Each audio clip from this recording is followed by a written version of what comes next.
Bonjour à tous. Bonjour. Bienvenue pour une vidéo Kim Delando Associés, afin que nous puissions regarder ensemble, décortiquer ensemble ce nouveau régime de compétences à la carte propre à l'intercommunalité à fiscalité propre, issu de la loi 3DS du 21 février 2022, avec le texte que voici à l'écran. Alors ce texte organise le transfert uniquement dans un sens de la commune vers l'EPC à fiscalité propre, communauté et métropole, et ne s'applique pas évidemment pour les syndicats. Pour les syndicats, on va appliquer le régime des syndicats à la carte 52-12-16, bien sûr. Et tout le monde s'est dit, c'est la transposition à l'interco à fiscalité propre de ce régime des syndicats à la carte. Hop, hop, hop, c'est pas si simple. Alors, d'abord, le texte commence par nous dire que ça va s'appliquer à celle des compétences dont le transfert n'est pas prévu par la loi ni par la décision institutive, donc les statuts. Tel que c'est formulé, on peut se dire donc c'est des transferts de compétences et les biens, équipements et services vont avec.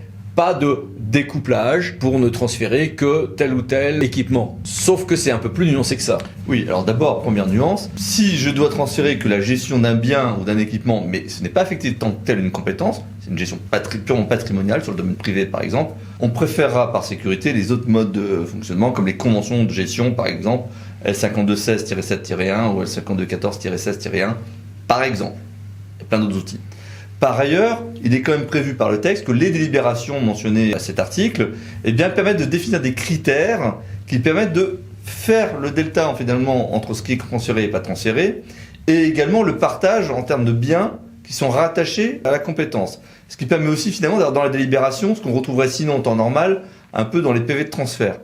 Mais du coup, ça permet de rentrer dans une écriture assez fine de la compétence, là où on est en général plutôt sur des compétences monoblocs. Par contre, est-ce que ça veut dire que je pourrais aller jusqu'à faire des découpages allant jusqu'à scinder entre l'investissement et le fonctionnement? Sans doute que non, mais bon.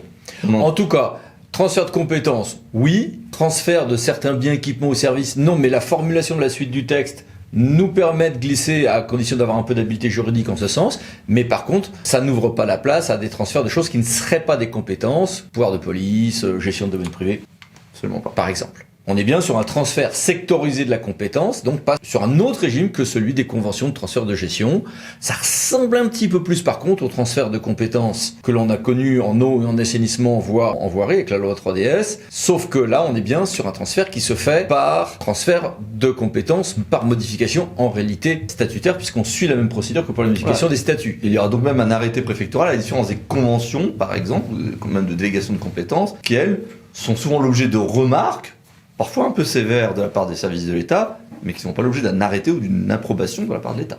Et puis, on a un débat, c'est, du coup, est-ce que ça peut s'appliquer dans les communautés de communes qui n'ont pas encore aujourd'hui l'eau et l'assainissement, mais pour lesquelles certaines communes voudraient leur transférer aujourd'hui? On peut le faire par convention, d'accord, mais est-ce que je peux le faire par ce régime-là? On va être prudent, parce que le texte nous dit bien que je ne peux recourir à ce mécanisme que pour les transferts qui ne sont pas prévus par la loi. Or, la loi a bien prévu un transfert pour les communautés de communes en 2026 de la compétence. Donc, est-ce que je pourrais aménager avec cet outil-là une période transitoire où je prendrais déjà la compétence sur certaines parties de mon territoire? C'est tentant, mais la prudence nous conduit à dire que non. Il y a une place pour un débat juridique en tout cas. Voilà. Et puis, on nous dit que ces transferts interviennent dans les conditions prévues par les 2e et 5e alinéas et aux 2 derniers alinéas de l'article 5211-17. Alors, ça, on sait que ça veut dire qu'il y a un arrêté préfectoral. Mais voilà. Et ça renvoie aux règles de droit commun de prise de toute autre compétence. Par contre, ça pose tout un ensemble de questions. Ça pose une première question, c'est ok, j'aurais besoin d'avoir le préfet, la majorité qualifiée des conseils municipaux et le conseil communautaire, d'accord, mais si je suis à fiscalité additionnelle, ça veut dire que je vais récupérer des compétences sur un bout de territoire, mais que c'est tout le monde qui va payer. Difficile. Et si je suis en fiscalité professionnelle unique, est-ce que je peux me mettre d'accord par convention sur le financement ou est-ce que ça passe par l'attribution de compensation? Si c'est l'attribution de compensation, je vais neutraliser les dépenses à l'instant T, mais pas dans la dynamique des dépenses, sauf à faire des accès libres et encore, ou sauf à donner à ceux qui n'ont pas transféré une sorte de coefficient par des fonds de concours ou autres, de redonner ce qu'est la dynamique des dépenses ailleurs, là où la compétence est transférée, à ceux qui ne l'ont pas transféré par tel ou tel mécanisme financier. Compliqué. C'est-à-dire qu'en plus, on voit bien qu'on va pouvoir se retrouver dans une logique où, si on part du principe qu'il y a bien une évaluation de transfert de charge à le faire, un premier coup en 2024, un deuxième coup en 2025, un deuxième coup en 2026, là où la logique était quand même de faire un instantané. Bon, ça peut être étrange. En revanche, c'est vrai que ça peut permettre d'adopter des stratégies où finalement, on peut prendre un premier rang de communes en termes de transfert de compétences, celles qui ont investi massivement et qui seraient les plus impactées sur les AC par exemple, et avoir un deal finalement de prendre les compétences sur les autres communes que lorsqu'elles ont elles-mêmes mis au carré certains mécanismes, ce qui permettrait du coup de réévaluer les assez après.